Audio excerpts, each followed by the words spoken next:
Welcome to the Come Home Podcast, the place where we connect with experts, leaders, and advocates who are all on a mission to create an emotionally intelligent world. Here we dive deep into the realm of human development, sharing insights, experiences, and the incredible work happening in this field. I'm Griffin Gervais, the founder of Come Home, where we partner with industries and organizations to develop their emotional intelligence and cultivate a more emotionally connected world. Through our conversations on this podcast, we seek to inspire, educate, and empower individuals like you to tap into the power of emotional intelligence for personal growth and collective impact. Today, I am honored to be joined by Nate Checketts, who is the co-founder and CEO of Rhone, a company that creates performance-inspired clothing for your active lifestyle. He also is very passionate about fatherhood, men's mental health, startups, and personal growth. So Nate, welcome to the Come Home Podcast. Thanks so much, Griffin. I'm super excited to do this. I know we've talked for a while, and I love your mission. I love what you're about, and it aligns so much with what we do at Rhone. Yeah, absolutely. And first off, thank you for inviting me to your headquarters. I walked into this place now, I was like, man, this is gorgeous. And before we dive in, one of the things that I personally just want to share with you, very much to what you just said, our missions align. And being one of Rhone's ambassadors, that was a big piece for me, is I needed to align with the mission or the values or the commitments for whatever company I was partnering with. It was very intentional. And the clothes are amazing. Thank you. Top of the line, quality, all of that, but it was your mission that really sold me. Yeah. It was what you guys stood for. It was your commitment to the things around mental health and going forever forward that really drew me towards wanting to come and partner with you guys. So that means a lot. I mean, I think I have this conversation with our social media team all the time. You know, we get introduced to influencers. There are people who, reach out to work with us, or we get offered to be introduced to certain individuals. And I try and remind them we're not right for everyone. There are some people that we don't necessarily want to be a part of this community that we're building, because we're super intentional about the type of people that we want here. We want it to be a positive place. We want it to be a place that's inspirational. And, you will see other brands, it's all about taking your shirt off in the gym or, suffer more. Yeah. For us, it's about balance. It's about taking care of yourself. It's about trying to be a better human, as well as, taking care of your body. Yeah. But I would put, physical fitness down the list versus mental fitness and quality of life and kindness. And I believe in kind of the balance of that. And so what I love is when I meet people like you in our community, I'm like, we nailed it. You know what I mean? Like, you're clearly the kind of type of person we want to associate with. I appreciate that. And I'm excited because everything you just talked about, we're going to unpack, because we're going to talk and dive deep into really that mission and that commitment around mental health, and specifically for men. So before we dive in, I ask every person this question who comes on first. My company has come home. The podcast has come home. When you hear the words come home, what does that mean to you? I mean, for me, it's a feeling of safety. I grew up in a big family. There's 6 kids. Wow. My parents now have 20 grandkids. Wow. It's family for me is everything. Yeah. And when we were growing up, there was a part of our house that my dad used to call the port. Okay. And we were like, what? Like, I don't even know why, because your parents do a lot of things that don't make sense. So it was probably like a year after him doing this, and we'd always gather at the port at the end of the day for like a quick family meeting. Okay. Faith is a big part of our family life, so we would say a kind of family prayer, and we'd hug each other and then go to bed. I mean, it sounds like I'm talking about the 1920s. This is how I grew up. But I remember one day being like, because he'd yell, "Port for prayer, port for prayer." Yeah. I was like, "Dad, what is the port? What do you mean?" And he said, "Well, the idea came to me. We're like ships, and we go out. We leave the harbor, we leave the port during the day, and we go and do our various things. But when you're here in the port, you're safe, and the home is a place where you should be safe. Yeah. You know, of course, I have 3 brothers. We were always ribbing each other, wrestling. Sure. But, you know, they're my best friends in the whole world. And so when I hear that phrase, come home, and I realize and acknowledge that for everybody, they didn't have that same level of experience. Sure. But I think home is a place of safety, and I think it's a place of peace. And I told that story when we moved into this office. And I'll never forget, I had one of our team members just started getting really emotional, and she was like, do you mind if I say something? I was like, sure, yeah, go ahead. And she said, after spending 5 years at the last place that I worked at in fashion, I've never felt this way in an office. Wow. And I thought it was really special. And so when you talk about coming home, like it resonates with me deeply, because we want our place at work, we want our places at home, we want our feelings of community and where we exercise to be places of safety, and you know, to have that feeling. It is pretty unique. I love that, and I love the representation of it, because for us as a company, it's about this internal knowingness and safety, right? Understanding and being able to manage yourself enough so that you constantly feel safe. Like, this is home for you. And I love that your house was a representation of it, because I'm just thinking about it from the lens of a human out into the world, and you just painted a perfectly aligned example in terms of a home setting, right? Yeah. You go out, you go to school, you do your thing, you're going to sports, all the other things, and then it's like, we always can go out and then we come back. Yeah. And it's just, to kind of tie that, it's just that safety that you can constantly come back to and know exists. Well, and to be candid, like you know, my dad worked in professional sports growing up. I was an athlete growing up, so we faced competition, trash talking. You know, there were people who were really brutal in terms of the way that, you know, they would treat us. So I knew what it was like to go out, get beat up, and then feel like, okay, I need that. I need that to recharge my batteries.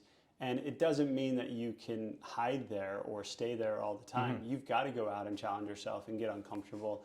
But I just think for everyone, and you're right, a house might be a physical manifestation of a home. Sure.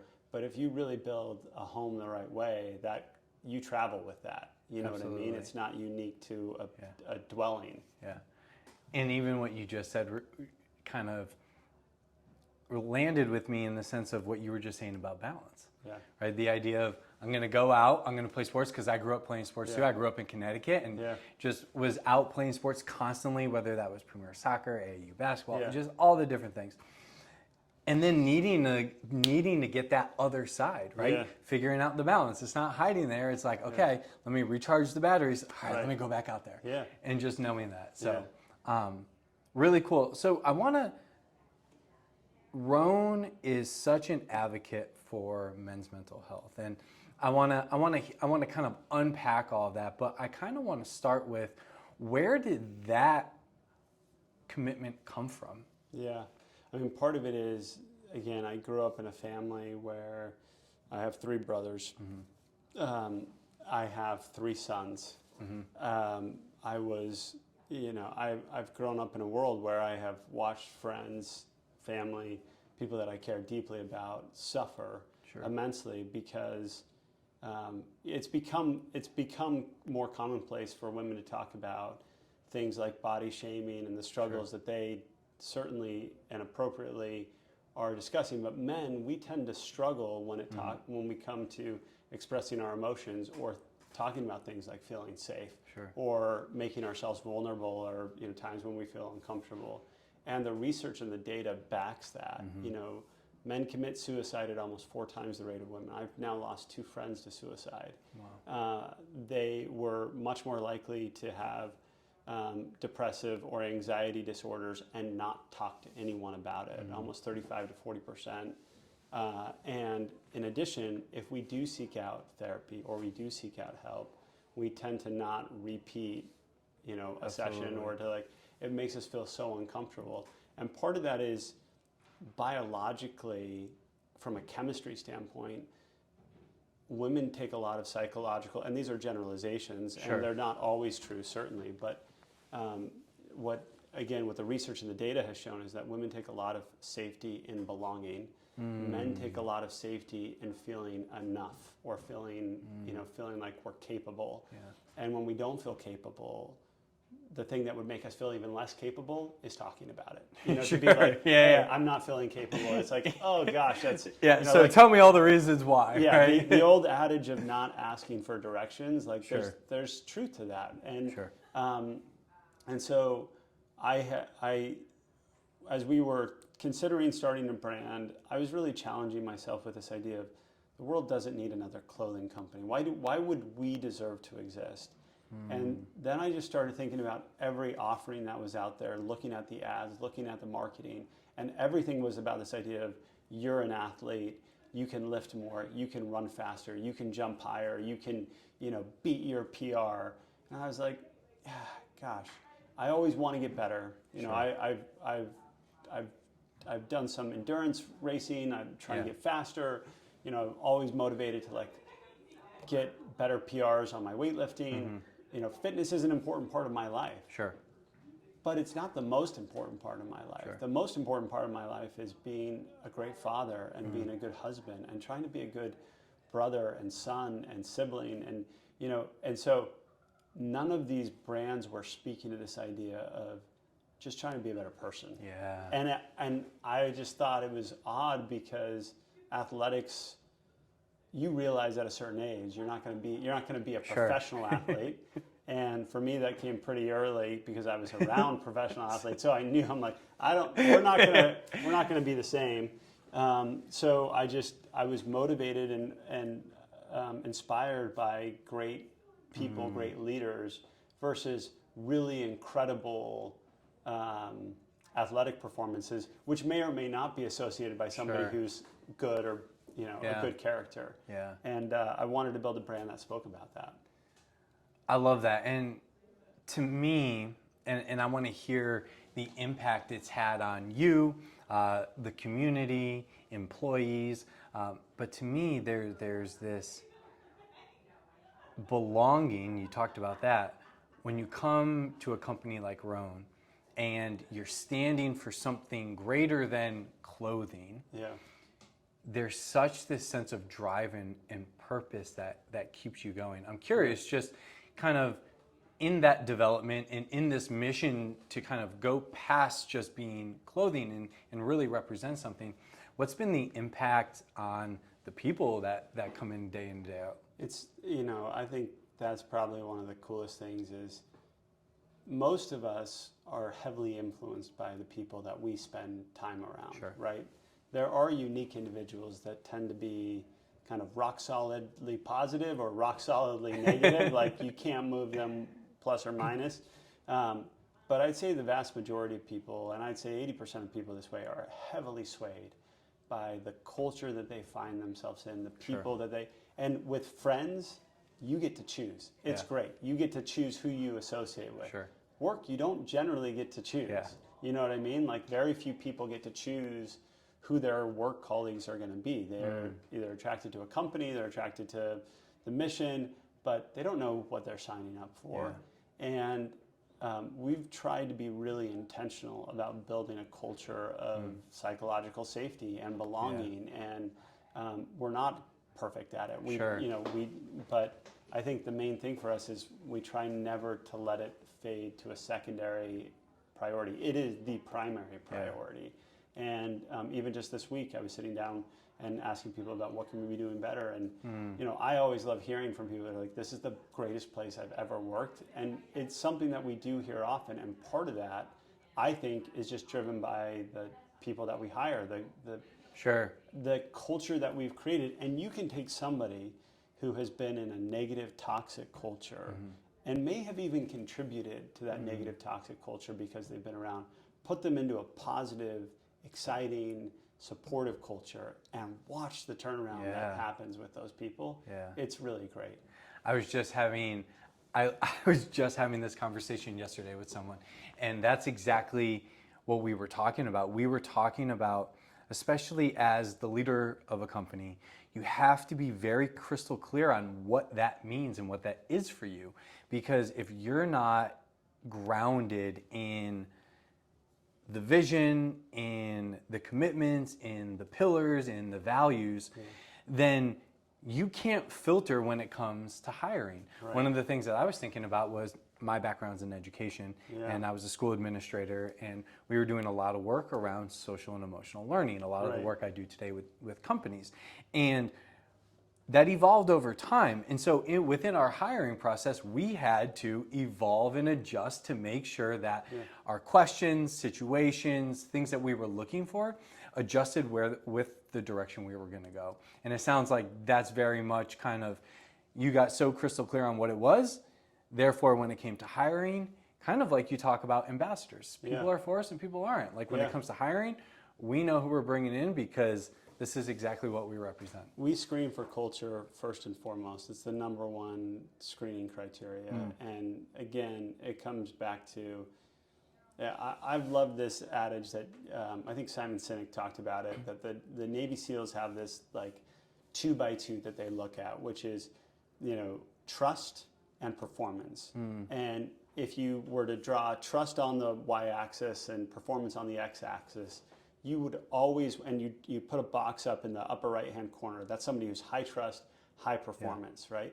Everybody wants to be that person. Everybody wants to be surrounded by that person. But what they learned is that they would much rather have somebody of high trust, medium performance than low trust, high performance. Okay. And when you think about that, or even low performance, high trust versus high performance, low trust. And the reason why is because at the end of the day, like if you go into any company, any organization, and you ask them, who's the jerk that no one can stand? Everybody knows who that person is. You know what I mean? Like they all point to the same person. And the challenge is making sure that you don't allow a culture like that to continue. And it's hard. And I, as someone who has 3 sons who, definitely have their challenges in school, I've been so impressed by the way, administrators have taken this issue head on, and they have to. Yeah. I remember growing up with teachers who was like, you clearly don't like children. How did you choose teaching as your profession? But that seems to be less and less the case, and schools are much more focused on teaching kids about identifying their own emotions. Like, what zone are you in? Yep. All my kids know the zones. Like, are you yellow? Are you red? Are you blue? And as I've learned this, I'm like, we need to teach adults this. You know what I mean?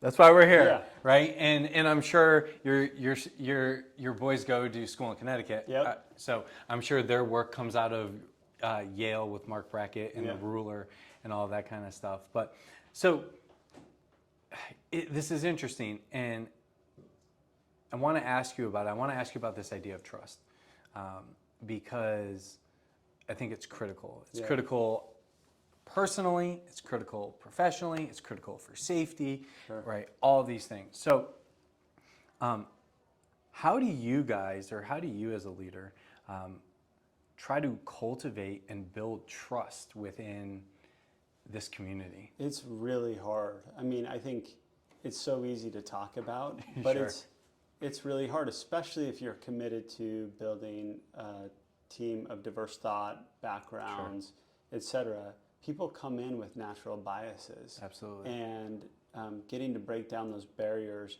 helping to see people as people versus objects. One of my favorite books is Leadership and Self-Deception. Yep. Could not recommend it enough. And the second book, The Anatomy of Peace, is just phenomenal. But they talk so much about this idea of being in the box towards another person. And the idea is that when you are in the box, the way you view someone else is you view them as an object. You view them as somebody to help you get gain, or to accomplish something, or to trample on. But when you view someone as another person, the child of 2 people, right, that has hopes, fears, dreams, emotions, it changes the way that you treat that person. Absolutely. And it doesn't necessarily mean that it always requires a soft approach or to let yourself be run over. Because the natural fear of people, especially in a corporate environment, is I can't be too timid, I can't be too soft, I can't be too accepting. And yet what I have found is if you can build this level of trust and clear expectations, Sure. autonomy starts to happen a lot, more frequently. And when the weeds creep up, when you get one of those players that just can't be moved and they're toxic, negative, no matter how much you've tried in the training, Absolutely. you have to pull those weeds out. You have to make changes, and that also builds trust among high performers. And when you get it right, it's super special. But it's like a garden. You cannot neglect it. You turn your back for 5 minutes, weeds are popping up. Yeah.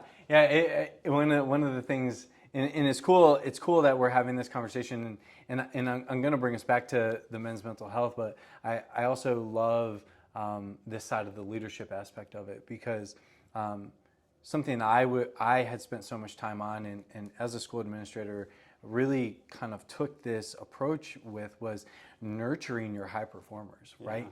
So, because we all know that one person becomes the squeaky wheel, and it sounds like the loudest person in the place, and all of your energy, all of your attention is there, and it's like, okay, but what if we focus?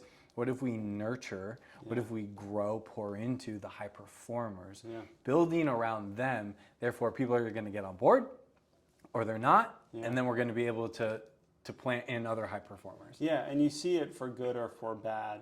There are like office mavens within every company culture, and it's like, if you can tip those people the right way, the whole company moves.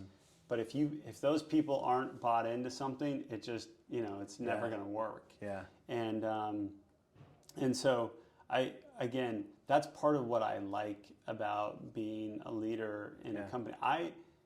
I love the organizational behavior component of leadership much more than I do we're building a really successful big business. Yeah. It's like, here's this really cool ecosystem of humans that we have.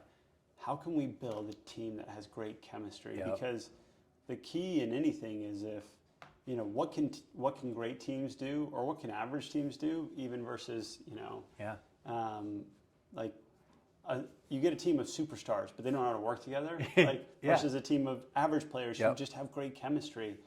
I'm so intrigued by those ideas, and how do you get the most out of the people that you have? I think about just recently, if you're a hockey guy, I think about the Florida Panthers. Oh my gosh. They were that bubble team, and then they came in, but they just, and it's not tangible. Not on the radar, right? No, and it wasn't tangible. Yeah. It was this feeling, right? And they just went out there and they just cruised. But I'll have to send this to you. I'm not sure if you've ever read People Make the Workplace by Benjamin Snyder. I haven't read it, no. So, in reference to leadership, it always talks about, leaders try to curate and build this place, and they always think that you bring the people in and the culture kind of exists. And it was like, no. Your people are what make culture. They are the right? culture. And so it's like, they are it. Yeah. And so it's really understanding the dynamics around humans, the organizational behavior aspect of it. Just because, at the end of the day, and you were even saying, it's not about being a clothing company. It's about having people here and supporting and nurturing and growing people. Yeah, and being authentic.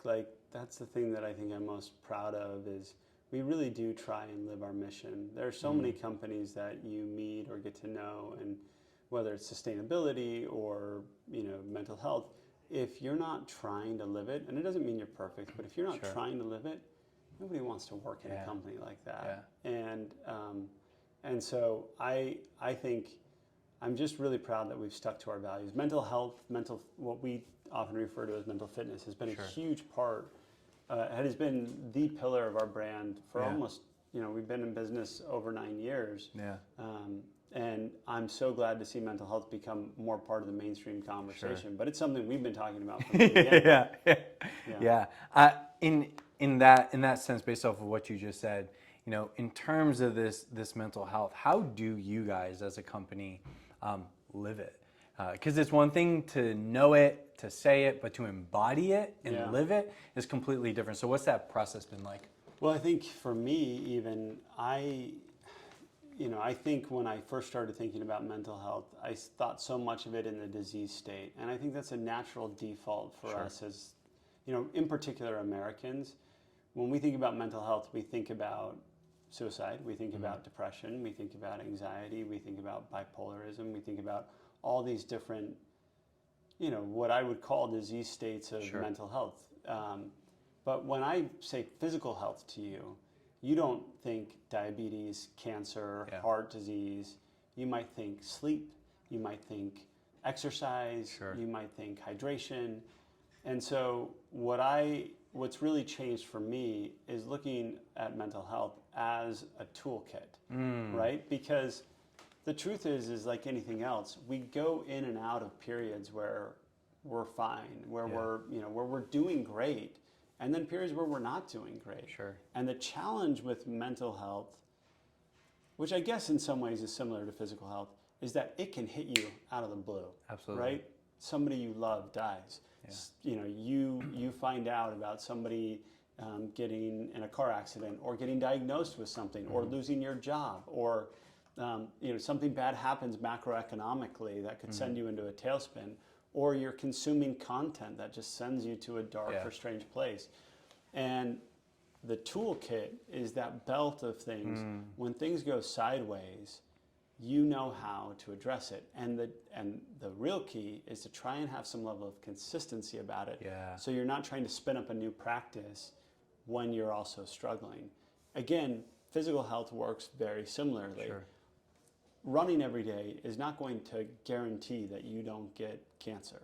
Yeah. It won't.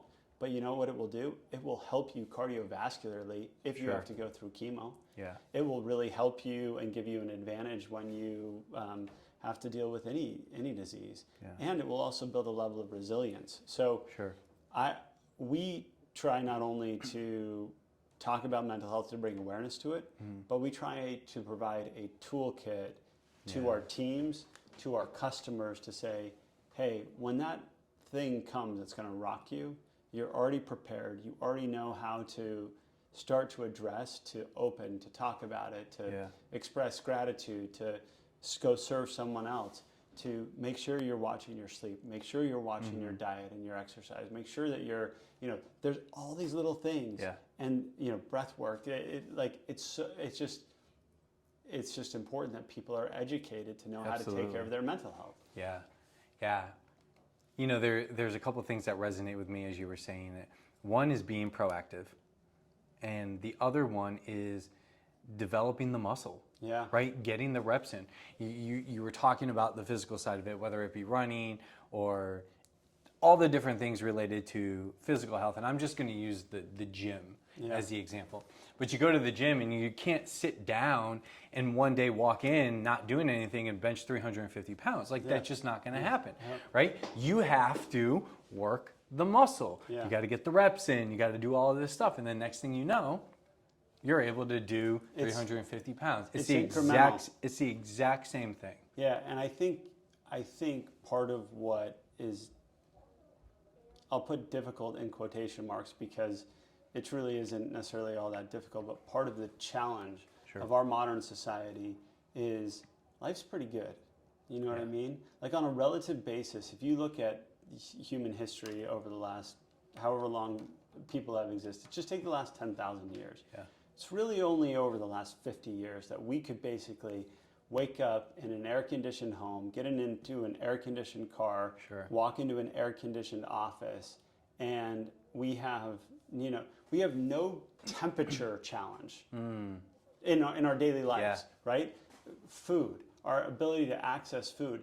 Not only do we have the grocery stores and the restaurants and the kitchens in our homes to be able to cook and make things, we now have all these services like DoorDash and Uber and to like have some, whatever you can think of, Instacart, whatever you think of, it's brought to you. And so much of that ease and convenience is great, but if you put that in the same way of like, imagine you never had to lift anything again, what would happen to your muscles? It would atrophy. Yeah. I think that from a mental resilience standpoint, since we don't incur many natural challenges to our mental health, we're all walking around relatively weak from a mental health standpoint unless we're proactive about getting the reps in. the physical health and going to the gym changed however long ago, 50 years ago. It's like, oh, most of us have shifted into this knowledge worker phase. Yeah. So we don't have to lift weights. So what did we invent? We invented treadmills and dumbbells and barbells and gym classes and Barry's boot camps and Orange Theories. And now people are arguably fitter, no question, than our predecessors. We know how to measure our mental health needs to go in that direction. Absolutely. Because without being intentional about it, our mental health is going to atrophy just naturally relative to our predecessors because we just don't face as many hardships. Absolutely.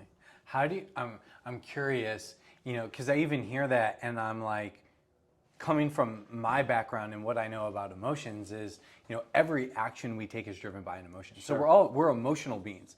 We're not human beings, we're emotional beings. It's all this stuff. And we kind of just accept it for what it is. So even like we're talking about this and someone may actually be experiencing, but they don't even know they're experiencing because they're so used to the feeling, whatever it is. So I'm curious, as you're talking about this and the direction that you think mental health needs to go, how do we inspire or bring awareness to people to go, hey, we need to be proactive about these things? Yeah, I think one, naturally it is becoming a bigger issue, unfortunately, because it's playing out on the stage. Suicide is at an all-time high. People are dealing with open rates of anxiety, and there is a body of thought that says, no, this has always been a problem. People are just more aware of it now. It's being more diagnosed. It's more identifiable. I think some of that is true. Sure. There's no question, but we also are putting ourselves in positions where we are just so exposed. I mean, social media is a perfect example. Yeah. There's a lot of positive things about social media. Sure. But when the Surgeon General comes down and is like, this is definitively bad for our teenagers' health, and we're like, hey, 15-year-old, here's your smartphone. Yeah. Don't worry, I already downloaded all these social platforms for you so that you can hang out with your friends. But having it is a problem. Not having it is a problem. Sure. So we've created this atmosphere in this mixing pot where we're setting ourselves up for failure, I think. And I think the main thing to do is to educate. Yeah. I think education is a key component of this. Normalize. Sure. Make people realize it's okay to feel that way. Yeah. That, I always say to my kids, there's no such thing as bad emotions. Mm-hmm. There's not a bad emotion. Yeah. Anger is not a bad emotion. We tend to vilify certain emotions. Sure. There's bad behaviors. Yes. If you have anger and you decide to throw something at your brother, that's a bad behavior. But the emotion, it might be okay to be angry that he took your snack and ran away with it. Yeah. It's okay to be angry. Yeah. But then we teach you how to react based on the emotion that you're feeling. Sure. So again, I think education, normalization, and discussion are key components of mental health. Yeah. Yeah. I'm completely in alignment with everything you're saying, and for my company and what we're trying to do, it is that. It's normalize it and educate it and really work to make sure that whatever industry it is, whatever age group you're at, you have these skills, you have these toolkits like you're saying, so that you can proactively just show up in the world and take care of yourself, because when you're taking care of yourself, you are the best for other people. Yeah. To me, I found it to be so true that hurt people. You know what I mean? Yeah. And all of us, we're not one person. We're like, the spectrum of people based on the way we've slept, based on the way we've been eating, based on the way we take care of ourselves, based on the stress and emotional reactions that we've exposed ourselves to.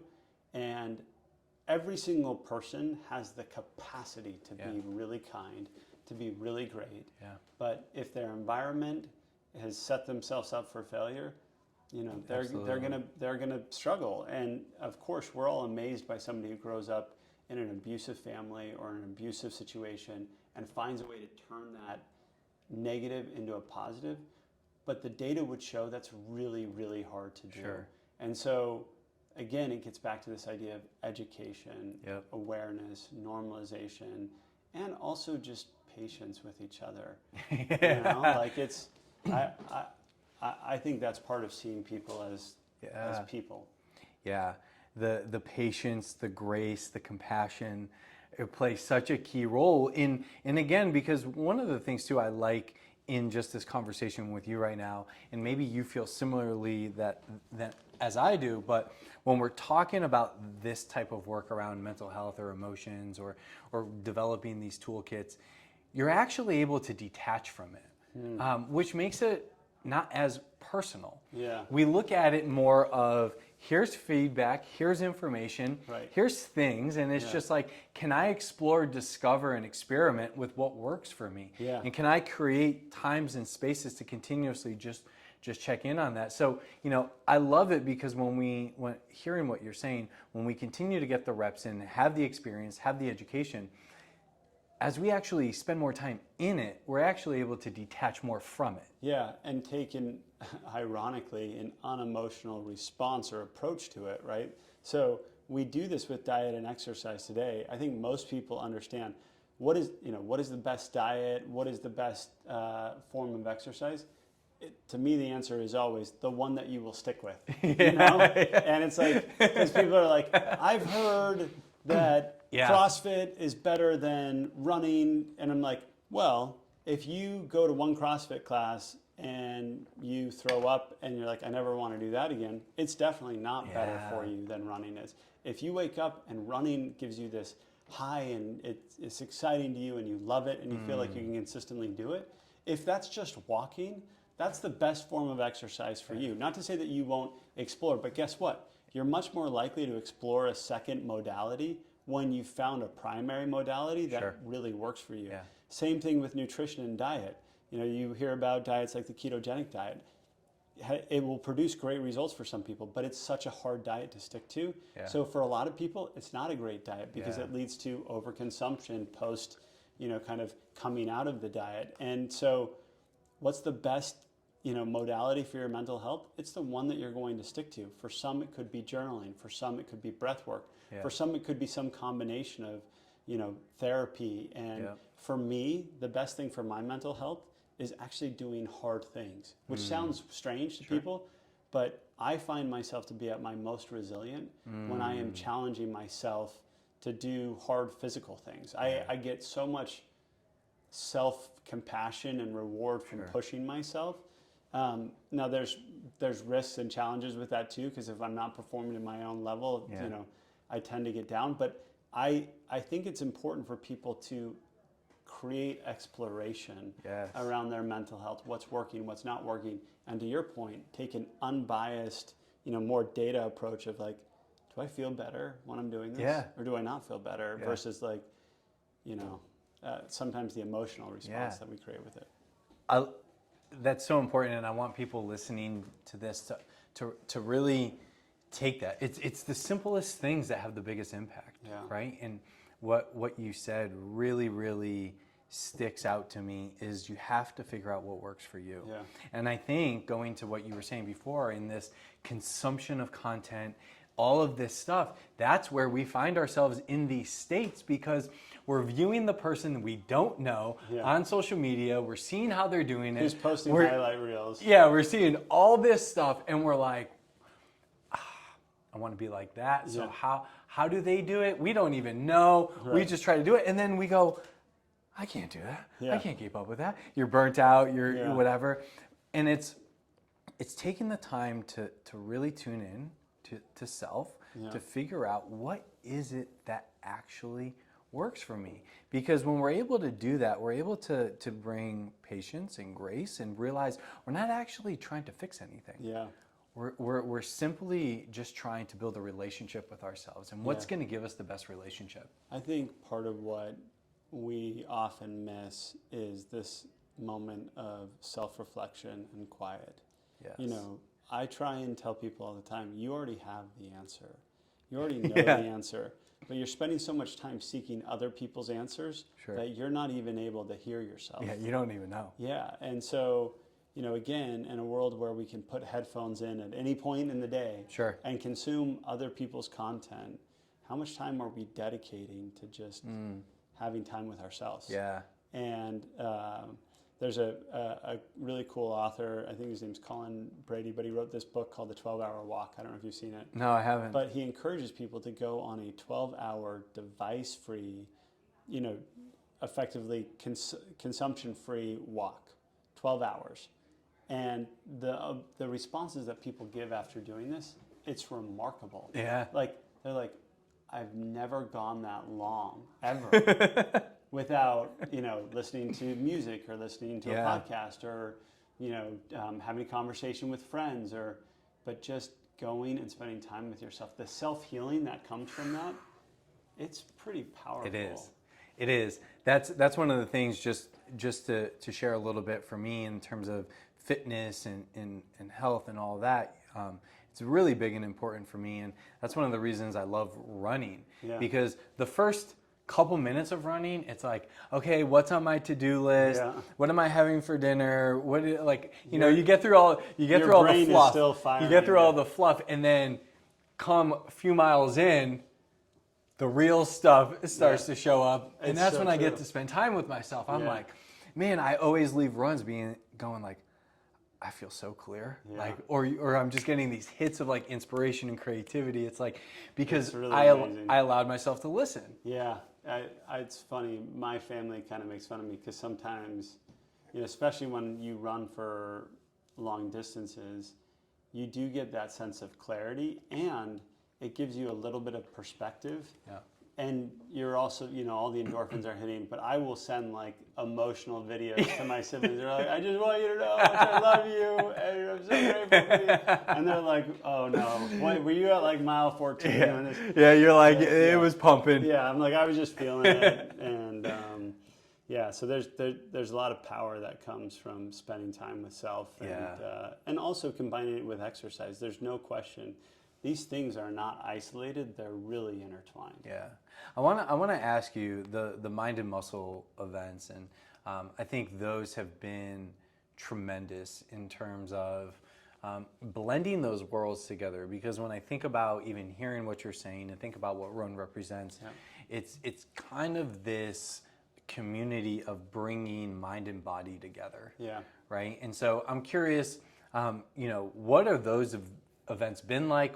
What kind of have you learned through it? What's shown up for you guys hosting those? It is really a powerful concept that has evolved over time. And the idea was that, okay, we know that men tend to naturally clam up when it comes to their feelings more so than women. Sure. What can we do to unlock that? Yeah. Because we also know that when they express themselves and they do open up, that's when healing starts. Absolutely. Right? So what has been pretty obvious is that, and I first saw this and experienced this with my kids. I now have a 14-year-old. He is a teenager, right? And if I ask him, hey son, how was your day? Right? It's the same it was fine, whatever. But if I go out and I'm like, hey, let's go throw the football together, or let's go run around, and then I ask him the same question, it's like the floodgates open. Yeah. And so this concept came, if we can get men to sweat a little bit and move their bodies, get the endorphins going, then sit down and have a group, we call it group therapy. Sure. Where we just ask a couple of thought-provoking questions. Like, first it's like, tell us your name, where you're from, and one thing you love about yourself, right? And people are kind of laughing and it's whatever, and then it's like, all right, now tell us one thing that you're struggling with. Yeah. And at first, it just usually takes one guy. Sure. And next thing you know, complete strangers are telling each other about relationship issues, bouts with real depression or suicidal behaviors or thoughts, challenges at work, challenges with self-worth.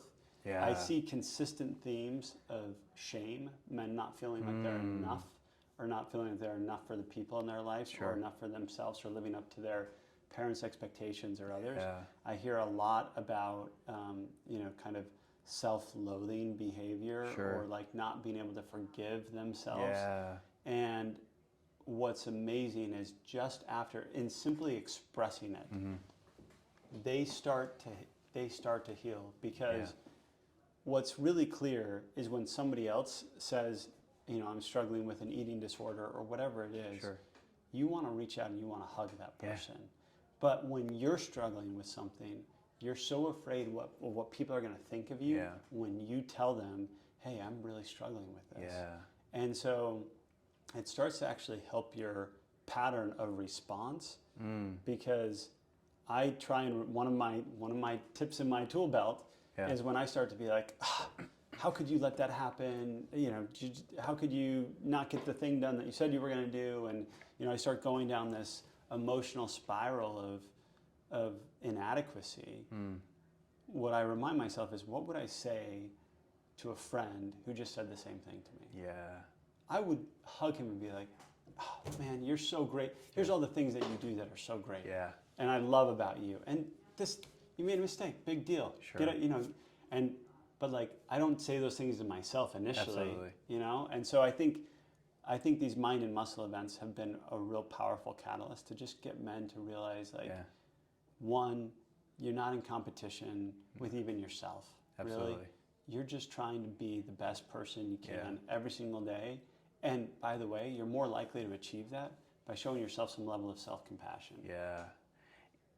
And you realize you're not alone. Yes. Right? Yeah. It's like all of a sudden I'm sitting there holding on to something I've just had forever, and I'm there with Nate, and Nate says it, and I go, oh man, me too. Me too. Yeah. Like, it's like that, just the sense of healing, the sense of ease, and that to go, it's not just me. Yeah. Right? Brings so much empowerment. Yeah. Because we realize we're not alone in this. It also brings a level of fraternity and connection. Absolutely. And a desire to help. Yeah.